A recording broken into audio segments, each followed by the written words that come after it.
Hello everyone, welcome to the channel Psych Learning. I am Deepika here and as you can just have an idea from thumbnail also कि आज मैं आपको कुछ भी पढ़ाने वाली नहीं हूँ, कोई भी कॉन्सेप्ट नहीं समझाने वाली हूँ, कुछ भी ऐसा नहीं बताने वाली हूँ कि ये हुआ है वो हुआ है, कोई भी पढ़ाई से रिलेटेड बात नहीं होने वाली है। आज बात होने वाली है मेरी जर्नी के बारे में, मेरी पीएचडी जर्नी में यहाँ तक आई, कैसे ये स्टार्ट हुआ, how I came till here, इस जर्नी के बारे में आज हम बात करने वाले हैं। ओके तो आप इसको रिलेटेड जो भी आपको क्वेरीज होती हैं during watching the video also आप कमेंट सेक्शन पर लिखते जाइए। अगर आपको समझ आया, आपको अंडरस्टैंडिंग अच्छे से मिली है, आपको इंस्पिरेशन मिली है तो आप मुझे बता सकते हैं। इसके अलावा जैसा कि आप देख सकते हैं चैनल का नाम है psych learning and it is totally dedicated to the people who are aspiring psychologist और साइकोलॉजी फील्ड में वो कुछ भी पढ़ना चाहते हैं या पढ़ रहे हैं। तो इस चैनल को आप सब्सक्राइब करिए अगर आप न्यू हैं, और अगर नहीं है तो इसे लाइक करिए। आपने सब्सक्राइब कर दिया है तो लाइक करिए, शेयर करिए उन लोगों के साथ जिन्हें ये सुनने की या ये जानने की जरूरत है। तो आज हम मेरी जर्नी के बारे में पढ़ेंगे, तो बहुत ही लाइट सा माहौल बना के हम स्टडी करेंगे एंड देखें मतलब बात करेंगे कि कैसे मैं यहां तक आई and what all I did. आपने मेरी कुछ वीडियोस देखी होंगी रिगार्डिंग की नेट जेआरएफ कैसे मैंने किया, गेट मैंने कैसे किया, हर एक चीज को हम करेंगे। बट इस वीडियो में एक काम करते हैं, क्योंकि हमें पीएचडी तक पहुंचना है तो हम शुरुआत से शुरू करते हैं कि किस तरह से जो है आपकी जर्नी स्टार्ट होती है या आप किस किस तरह से पीएचडी को कर सकते हैं। रिसेंटली नेट की भी एक न्यू नोटिफिकेशन आई है, वो आप देख सकते हैं, यूट्यूब पर वीडियो है अवेलेबल उसके लिए। बट अभी हम स्टार्ट करेंगे जो नॉर्मल सिचुएशंस में वर्क करता है, जो अभी तक होता आ रहा है उसके बारे में। तो मैंने जो अपना नेट जेआरएफ का एग्जाम था वो मास्टर्स के दौरान दिया। ये सब आप सब जानते हैं, ये आप लोग सब जानते हैं, जो भी चैनल पर सब्सक्राइबर्स हैं ऑलरेडी, पुराने जो पुराने स्टूडेंट्स हैं, दे नो दैट कि मैंने अपना एग्जाम जो है मास्टर्स के दौरान दिया। मैं इस चीज के लिए बहुत क्लियर थी शुरू से ही, बहुत पहले से ही, कि मुझे पीएचडी करनी है कभी ना कभी जाकर। तो मैंने मास्टर्स करी साइकोलॉजी में। तो जब मैंने सेकेंड ईयर पर आ गई मुझे लगा कि ये सही टाइम है, इस टाइम पर अब मैं अपना नेट जेआरएफ का पेपर दे सकती हूँ या मैं उसके लिए तैयारी कर सकती हूँ। तो मैंने सोचा चलो अब एग्जाम भरते हैं, प्रिपरेशन करते हैं। एग्जाम प्रिपरेशन टिप्स ट्रिक्स सब चीज़ें की वीडियो ऑलरेडी आउट है, आप उसमें देख सकते हैं। यहाँ हम सिंपल डायरेक्टली बात करेंगे एग्जाम की। तो सितंबर अक्टूबर में मुझे पता चला कि गेट का भी एक एग्जाम होता है साइकोलॉजी के लिए, और वो भी पीएचडी एंट्रेंसेस के लिए या इस तरह के एग्जाम्स के लिए इस्तेमाल किया जाता है। सो व्हाट आई डिड कि आई फिल्ड द फॉर्म, मैंने फॉर्म फिल किया सितंबर अक्टूबर में, और उसके बाद उसका पेपर हो जाता है अराउंड फरवरी में। I gave the exam and मैंने वो क्लियर भी कर लिया ड्यूरिंग मतलब लाइक 20-25 डेज के अंदर रिजल्ट आ गया था। आई cleared it with 63 all India rank and बाकी चीजें जो डिटेल में है वो आप वीडियो से देख सकते हैं। उसके बाद जो एग्जाम मेरा दिसंबर में होना था नेट जेआरएफ का, वो पोस्टपोन्ड हो गया because of Covid and XYZ reasons. तो मेरा जो एग्जाम था वो हुआ अब मार्च में, ठीक है, 2023 मार्च में, जो कि होना 2022 दिसंबर में था। अब एग्जाम मैंने दिया एंड एफर्ट्स या जो भी चीजें आप मान के चलो, everything was in my favour. So I cleared net JRF during my first attempt only and I was definitely on the cloud 9। I was very happy कि वाओ, बहुत बड़ा एक अचीवमेंट जिसे कहते हैं वो हो गया। पता नहीं था उसके बाद कि पीएचडी जर्नी भी बहुत ज्यादा मुश्किल होती है या एडमिशन लेना भी बहुत मुश्किल होता है। उस समय लगा कि ये हो गया है तो बहुत बड़ी बात होगी। बट उसके बाद एग्जाम तो हो गया, लेकिन मेरे मास्टर्स के एग्जाम ओवर नहीं हुए थे। जून या जुलाई में मेरे मास्टर्स के एग्जाम हुए और मैंने एग्जाम दिए एंड मैंने मास्टर्स कंप्लीट करे। देन आई डिसाइडेड कि चलो अब हम करते हैं पीएचडी के लिए। अब क्योंकि मैं दिल्ली एनसीआर में ही रहती हूँ, सो मेरा सबसे मेन मोटिव ये था कि मुझे ऐसी एक यूनिवर्सिटी, ऐसा एक कॉलेज चाहिए जो कि मेरे सराउंडिंग में हो, मेरे घर के आसपास हो, मुझे बहुत ज्यादा ट्रैवल ना करना पड़े। तो मैंने सोचा क्या करें क्या ना करें, प्रोसीजर स्टार्ट हुए, फॉर्म जब जब आते रहे भरते रहे।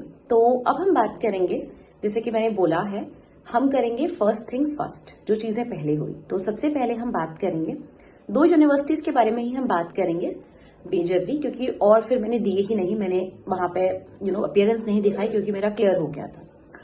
तो सबसे पहले यूनिवर्सिटी की जो हम बात करेंगे that is central university of Punjab, which is basically located in Bathinda गुद्धा।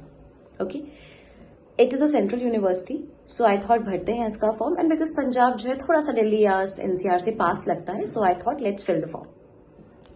तो इसकी जो फॉर्म फिलिंग है वो 21 दिसंबर से 8 जनवरी तक था अप्रोक्सीमेटली। देखो मुझे डेट्स इतनी अच्छे से याद नहीं रहती हैं, तो मैंने अभी भी मेंशन करी हुई लिखी हुई कि हाँ ये डेट्स हैं, तो एक अगर डेट ऊपर नीचे हो जाए तो जस्ट फॉरगिव मी, ठीक है। उसके बाद से मैंने सोचा, फॉर्म तो भर दिया, अब मैंने सोचा इसे फिल करना है नहीं करना है, जा पाऊंगी या नहीं जा पाऊंगी। बट देन मैंने उसको फिल किया, डेट एक्सटेंड भी हुई, 24 जनवरी तक डेट एक्सटेंड भी हुई ताकि लोग और भर सकें। सो आई फिल्ड इट एंड अब आपको मैं बताती हूँ, किसी भी यूनिवर्सिटी के लिए 2 तरह के प्रोसीजर होते हैं टू गेट इनटू पीएचडी। हर किसी का एक ही रूल है। हाँ, कोई कोई यूनिवर्सिटीज हैं जो एग्जेम्प्टेड कैटेगरी को नहीं लेती हैं। मैं समझाती हूँ आपको कि एग्जेम्प्टेड क्या है। एक है एंट्रेंस एंड एक है exempted. So what exempted is कि अगर आपका गेट क्वालिफाइड है, आप नेट क्वालिफाइड हो या आपने नेट जेआरएफ के साथ क्वालिफाई किया है, तो आपको एंट्रेंस एग्जाम यानी रिटन एग्जाम देने की जरूरत नहीं है। आप डायरेक्टली इंटरव्यू में अपीयर हो सकते हो टू गेट एडमिशन। लेकिन अगर आपके पास ऐसा कुछ भी नहीं है, क्योंकि डेफिनेटली ना अपॉर्चुनिटी तो सबको मिलनी चाहिए, चाहे आपका नेट है, गेट है, नहीं है, तो आपको एंट्रेंस टेस्ट देना होता है हर यूनिवर्सिटी का। ठीक है, मतलब हर यूनिवर्सिटी अपना अपना कंडक्ट कराती है। तो अगर आप उसके थ्रू देते हो तो आपको वो एंट्रेंस क्लियर करना है, उसके बाद आपको इंटरव्यू कॉल आएगा। लेकिन क्योंकि मैंने बताया अभी कि मेरा गेट भी था, मेरा नेट जेआरएफ भी था, तो मैंने हर यूनिवर्सिटी में एग्जेम्प्टेड कैटेगरी में ही फॉर्म फिल किया। तो मैंने एग्जेम्प्टेड में फॉर्म फिल किया, आई गॉट द नोटिफिकेशन। 13 फरवरी को मेरा इंटरव्यू हुआ। इंटरव्यू बहुत ही बड़ा चीज, कंफ्यूजन, डाउट्स, मैम क्या करें, कैसे करें। सो बेसिकली ये वीडियो भी इसलिए बनाई गई है because everybody was eager to know कि क्या करते हैं, प्रिपरेशन कैसे करते हैं, पीएचडी जर्नी कैसे होती है। तो अब हम बात करते हैं इंटरव्यू की। तो इंटरव्यू में जैसा कि सबसे पहले हम बात करते हैं, सब लोग बोलते हैं रिसर्च प्रपोजल प्रिपेयर करो, एवरीथिंग इज देयर, ये बिल्कुल सही है। इसके अलावा आपको क्या करना है, जो चीजें ज्यादा मैटर आपको लगता है कि नहीं करती हैं बट करती हैं, तो सबसे पहले आपको एक चेहरे पे स्माइल होनी चाहिए। ऐसा भी नहीं है कि बिल्कुल 32 के 32 दांत दिख रहे हैं, बट एक नॉर्मल स्माइल होनी चाहिए। You have to greet the person with smile. ठीक है, ये इंटरव्यू मैं आपको दोनों ही यूनिवर्सिटीज के लिए बता रही हूँ, तो आप इसे ध्यान से सुने, इसे स्किप ना करें। इसके अलावा आपके चेहरे पर एक डिजायरेबिलिटी शो होनी चाहिए, एक जील शो होनी चाहिए कि आपको ये सीट चाहिए, है ना। जो प्रोफेसर्स आपको मतलब आपसे इंटरव्यू ले रहे हैं, उनको ये लगना चाहिए कि आप उनके यूनिवर्सिटी में या किसी भी यूनिवर्सिटी में आप पीएचडी करना चाहते हो। अगर आप उन्हें देख के लगे तो ऐसे ही है, मजे के लिए आ गए हैं, ऐसा नहीं होना चाहिए। You should it should be shown in your personality कि आप उसको चाहते हो सीट को। मैं आपको बताऊंगी मुझे पीएचडी जामिया के प्रोफेसर्स ने क्या बोला बाद में, तो वो बहुत जरूरी है। ठीक है, तो जब मैं इंटरव्यू देने भी जा रही थी पंजाब में भी, तो वहां पे जो सीनियर्स थे उन्होंने मुझे बोला कि you should look desirable, that you want, you desire that seat, you have a zeal to get that seat जो वहां पर आपको मिल रही है। इसके अलावा जो सबसे इंपॉर्टेंट है वो है रिसर्च प्रपोजल। आपको रिसर्च प्रपोजल अपना इस तरह से प्रिपेयर करना है कि आपको उस टॉपिक का हर एक डिटेल्ड नॉलेज हो। वो कुछ भी पूछ सकते हैं, वो आपको क्रिटिसाइज भी करेंगे आपको, लेकिन उसके लिए अपना क्या करना है, डिफेंड करना है। Okay great. अब क्या होता है, जैसे मैं आपको बताती हूँ, obviously I am not going to disclose the whole topic अभी, but yeah my topic is bit of related to clinical psychology in a particular disorder. तो उस टॉपिक में मैं कैसे बात करती हूँ कि जैसे मैंने उन्हें प्रेजेंट किया, वो मुझे बोलते हैं कि आपने ये टॉपिक क्यों चूज किया, आपने इतना सारा रिव्यू ऑफ लिटरेचर किया, फिर भी आपने नल हाइपोथेसिस क्यों लिया, जबकि वो दिख रहा है कि वहां पर कोई ना कोई रिलेशन है। एक्सप्लोरेटरी रिसर्चेस क्या होती हैं, एक्सप्लेनेटरी रिसर्चेस क्या होती हैं, मेथड कलेक्शन कैसे करोगे, आपने ये डिसऑर्डर लिया, इसमें तो इतने तरह के टाइप्स हैं, आपने क्लासिफाई क्यों नहीं किया, समझ रहे हो आप। तो इस तरह का आपको जो अपना टॉपिक है उसके बारे में डिटेल्ड एक्सप्लेनेशन आपके पास होनी चाहिए और पता होना चाहिए। इसके लिए पता है बहुत इंपॉर्टेंट क्या है, लोग मुझे बोलते हैं कि मैम प्रपोजल बनता नहीं है, बट बेसिक रीजन यही होता है ना बेटा जी कि आपको रिव्यू करना है पुराने लिटरेचर्स। और एक और चीज आपने बहुत सुनी होगी कि कभी भी आपको कोई इंटरव्यू में क्वेश्चन कर रहा है ना, तो उसका आंसर अगर आप दे रहे हो ना, तो वो आप लिटरेचर बेसिस पे दो कि मैंने एक स्टडी पढ़ी है, उसमें ऐसा था, इसीलिए मुझे ऐसा लगता है, इसीलिए मैं ऐसा कर रही हूं या कर रहा हूं। ठीक है ना। सो it was like that and it was a bit long interview. It goes for 10-15 minutes and it was a good interview. I was very happy when I exited the Zoom, and 1st or 2nd March ko I guess the result was out and I cleared it. I got the admission in Central University of Punjab and I got the highest marks because they also released the marks with that. So I was very happy. Okay. But the other thing we will start, ये journey यहाँ पे finish हो गई, खत्म हो गई, and I will tell you the another journey which I am actually on. हम बात करते हैं जामिया मिलिया इस्लामिया न्यू दिल्ली की, जो सबको पता है it is a very prestigious university, central university है and it is in Delhi because Delhi is just as I told you it was near to my house and I always wanted to be near to my house and Jamia is something जहाँ का department university is such at a famous level and everything, तो obviously everybody wants to get seat there and बहुत ज़्यादा seats भी नहीं थी और बहुत मजे की बात ये थी कि उन्होंने सीट मैट्रिक्स भी इस बार नहीं बताया था। तो ये जर्नी थोड़ा पहले से स्टार्ट हुई क्योंकि they are a bit slow कह सकते हैं या पता नहीं क्या, बट दे टेक टाइम। तो 31 अक्टूबर मतलब एंड ऑफ अक्टूबर में एग्जाम फॉर्म रिलीज हुए और सिर्फ 15 दिन के लिए फॉर्म रिलीज हुए, यानी 15 नवंबर तक इसकी डेट थी बस। During that time we have to fill the forms. Form filling हो गई। इसके बाद क्या हुआ, अगेन सेम प्रोसीजर, एंट्रेंस और एग्जेम्प्टेड कैटेगरी में बात करी। तो 16, 17, 18 दिसंबर को ऐसे ही 3 डेट्स में कुछ कुछ एंट्रेंसेस के एग्जाम थे। Again you need to remember कि मैंने एंट्रेंस नहीं दिया, बट अगर आपका नेट या गेट नहीं है देन इट्स ओके, आप एंट्रेंस के थ्रू क्लियर कर सकते हैं। ओके तो एंट्रेंस एग्जाम हुआ साइकोलॉजी का। उसके बाद से मुझे कुछ आइडिया नहीं है कि उसका रिजल्ट कब आया, बट आई एम श्योर आ गया होगा दिसंबर के बाद, जनवरी या समथिंग में। उसके बाद फाइनल जो है रिजल्ट्स आए इंटरव्यू के लिए। ठीक है, इंटरव्यू लिस्ट आई कि एग्जेम्प्टेड कैटेगरी में किस किस का इंटरव्यू है और एंट्रेंस कैटेगरी में किस किस का इंटरव्यू है। और इंटरव्यू डेट्स भी थी 13th, 14th और 15th फरवरी। मैंने दिया था इंटरव्यू 14th ऑफ फरवरी को। ओके एंड इंटरव्यू का रिजल्ट जो आया वो आया 27th ऑफ मार्च को, which was such a long wait कि पेशेंस जिसे बोलते हैं ना साइकोलॉजी में, कामनेस, मैं सब खो चुकी थी and I think everybody will lose that because it was a very very long duration, like it's more than a month almost.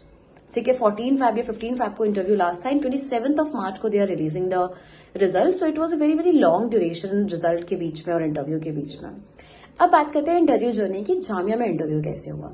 I went, मेरा लास्ट में इंटरव्यू था, मैं गई, मैंने बोला, अपने आप को इंट्रोड्यूस किया। दे सेड आप टॉपिक बताओ, एक्सप्लेन करो, हर एक चीज उन्होंने मुझसे पूछी about my introduction, my background, my gap year तो मेरा था नहीं, तो that was okay and topic को लेकर के।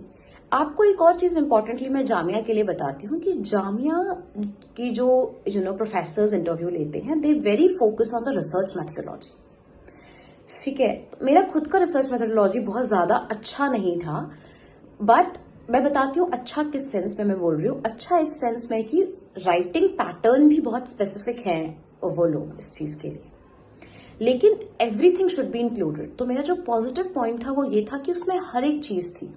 जैसे कि मैं आपको बताती हूँ, मेरे पार्टिसिपेंट्स कौन होंगे, मेरे जो कंट्रोल ग्रुप में लोग हैं वो क्या होंगे, मेरे एक्सपेरिमेंट ग्रुप में लोग क्या होंगे, कंपैरिजन ग्रुप में मेरे लोग कैसे होंगे जिसे हम कहते हैं, कहाँ से मैं लोगों को डेटा कलेक्ट करूंगी, exact age specific should be there. इसके अलावा प्रॉपर प्रोसीजर, कौन कौन सा टेस्ट का इस्तेमाल किया जाएगा, कौन कौन से स्टैटिस्टिकल एनालिसिस का इस्तेमाल किया जाएगा। तो मतलब कहते हैं ना A to Z, मेरे जो प्रपोजल में हर एक चीज मेंशन थी। वो एक मतलब एक बोलते हैं जो उनका एक पैटर्न है, उस पैटर्न में नहीं थी, लेकिन वो सब चीजें थी। ठीक है, तो they wanted in a proper procedure like of a thing, like they want good number of data written in the research methodology, है ना, मतलब पॉइंट्स के हिसाब से कि this will be done procedure and this and that and that. ठीक है, तो ये इंपॉर्टेंट है, but my topic was clear, my methods were clear, my everything was clear in that and whatever the question they asked I was very prompt in that. ठीक है, अब यहां पर मैं आपको एक और चीज सिखाऊंगी। सो कभी भी, जैसे मैंने अभी आपको शुरू में बताया कि आप डिफेंड करो, बिल्कुल करो, लेकिन अगर कहीं आपको लग रहा है the professor is saying something which you should keep in mind, जैसे मुझे भी उन्होंने बोला that it should be written in bullets, points, मतलब इस तरह से दे एक्सप्लेन मी। डेफिनेटली मैं आपको सब कुछ नहीं बता सकती, but yes they told me कि इस तरह से होता है। So what I said, yes it's okay sir, I keep in mind from the next time. उसे आप एक्सेप्ट करो, उसे बोलो कि येस सर, येस मैम, मैं आगे से ध्यान दूंगी। आपको वहां पे ना गुस्सा नहीं दिखाना है कि आपने कैसे बोला मुझे, ये तो मुझे आता है, या सैड फेस नहीं बनाना है कि अब तो कुछ नहीं हो सकता। You have to be confident in that also, because to your best knowledge आपने बेस्ट किया है ना, क्योंकि एज सच कोई गाइडेंस मुझे मिली नहीं थी जब मैं प्रपोजल कर रही थी। Okay, so what I did is all the brainstorming, research, reading research papers from earlier thing, ये सब मैंने किया। तो it was a very good interview again. मुझे बहुत अच्छा लगा जब मैं वहां से एग्जिट करी, बहुत पॉजिटिव वाइब्स थी वहां पर, बहुत अच्छे से क्वेश्चन के आंसर मैंने दिए और I was very positive about the interview and it was very unbelievable that on the 27th of March I cleared it. So now I am the part of Jamia Millia Islamia Psychology Department, New Delhi. So I am very glad and very honored to be the part of this department. I hope you learned at least a few things from my journey and I think it will help you a lot. देखो, मैंने try किया सब कुछ बोलने का और मैंने बहुत ज्यादा भी बोल दिया ऐसा मुझे लग रहा है, but still what ever the thing which you feel that I missed out in the video, please मुझे आप कॉमेंट सेक्शन पे पूछिए कि ये कैसे है या वो कैसे है। I will love to help you all. कुछ भी गाइडेंस आपको चाहिए आप कॉमेंट सेक्शन पे मुझे बताइए। इसके अलावा अगर आपको पसंद आई वीडियो, आप थोड़ा बहुत भी समझ आई, कुछ नॉलेज मिली, जानने को मिला, इंस्पायर हुए, तो कॉमेंट करके मुझे तब भी बताइए so that it can just boost up my moral also. So that is it for today. इतना ही करते हैं। Now I am into Jamia. Further updates और भी जो चीजें हैं मैं आपको डेफिनेटली देती रहूंगी। बाकी साइकोलॉजी रिलेटेड कोई भी नोटिफिकेशंस के लिए आप चैनल को सब्सक्राइब करिए, लाइक करिए वीडियो को एंड ऑल्सो शेयर करिए लोगों के साथ जो ये सुनना चाहते हैं। इसके अलावा और भी अपडेट्स के लिए स्टे ट्यून्ड, टच में रहिए, stay connected so that you can get every information required for psychology. इसके अलावा कॉन्सेप्ट्स की वीडियोस भी आप आना स्टार्ट हो जाएंगे धीरे धीरे। कोई भी पर्टिकुलर कॉन्सेप्ट या टॉपिक आपको समझ में नहीं आ रहा है, गूगल वगैरह से ढूंढने के बाद भी समझ नहीं आ रहा है, then do let me know also. मैं उसको लिए भी वीडियो रिकॉर्ड करके आपके लिए पोस्ट करूंगी। Thank you guys, thank you so much for listening, thank you so much for watching. Bye bye, take care, will meet you definitely super soon.